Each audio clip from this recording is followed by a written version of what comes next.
Là, je ne sais pas, l'hiver jusqu'à maintenant, comment est-ce que vous le trouvez? Bon, c'est quand même un petit peu, il y a des petits airs de traditionnel là-dedans, même si, quand on regarde au niveau des températures globales, les minimums, maximums, tout ça mis ensemble, là, du 1er décembre jusqu'au 15 janvier, prenez par exemple du côté de Montréal, bien, on est une touche plus doux. Hein, ça, c'est spécial. Moi, j'ai eu une impression qu'on a eu quand même du froid. On regarde rapidement la deuxième moitié. Donc, techniquement, à partir du 15 janvier jusqu'à la fin du mois de février, c'est plus froid de 3,5 degrés là, par rapport à la première tranche. Et ça risque d'être le cas aussi cette année. Au total, ça va nous donner un hiver qui va probablement être classé comme étant doux, là, mais il y en demeure pas moins que l'impression de froid va se cristalliser. Spécial.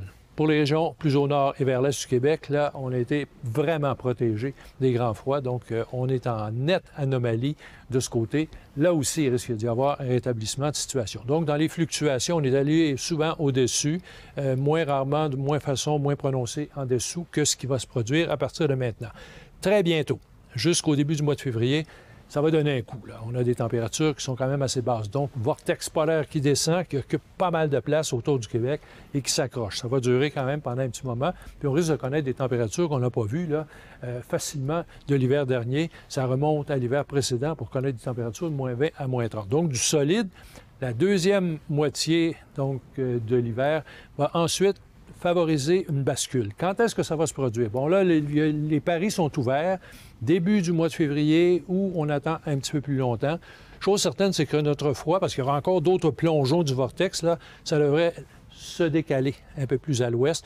Alors, à ce moment-là, ça permet aux températures de se rétablir. Vous voyez qu'on a mis quand même du près de la normale.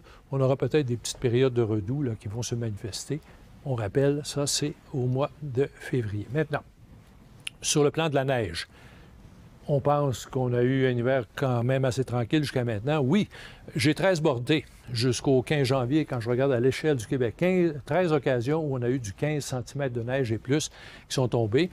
Normalement, rendu au milieu du mois de janvier, c'est 13,8. Donc, on est pas mal dedans.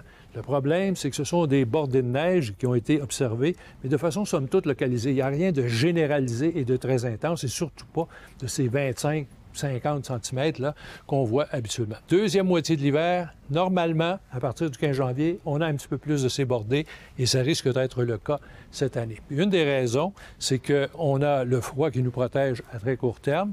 Si on a eu moins de neige au cours de la première moitié, c'est que les systèmes passaient un peu plus au sud. Ce sera moins le cas cette fois-ci. Donc, davantage de bordées vers le Québec et on risque d'avoir des quantités de neige aussi à la hausse là, qui vont représenter davantage ce qu'on voit normalement.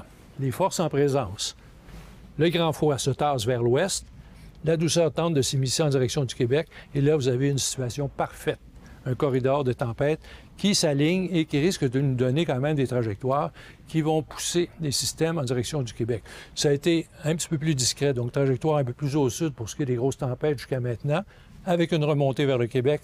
Deux scénarios sont possibles, de la grosse neige à l'occasion et aussi, de temps en temps, de la neige, mais qui peut être teintée d'autres choses et donc de pluie. Donc, pour ce qui est des conditions de neige et de neige au sol, bien là, ça a fluctué beaucoup. Il risque d'y avoir un rattrapage à travers le mois de février, malgré les périodes de temps plus doux.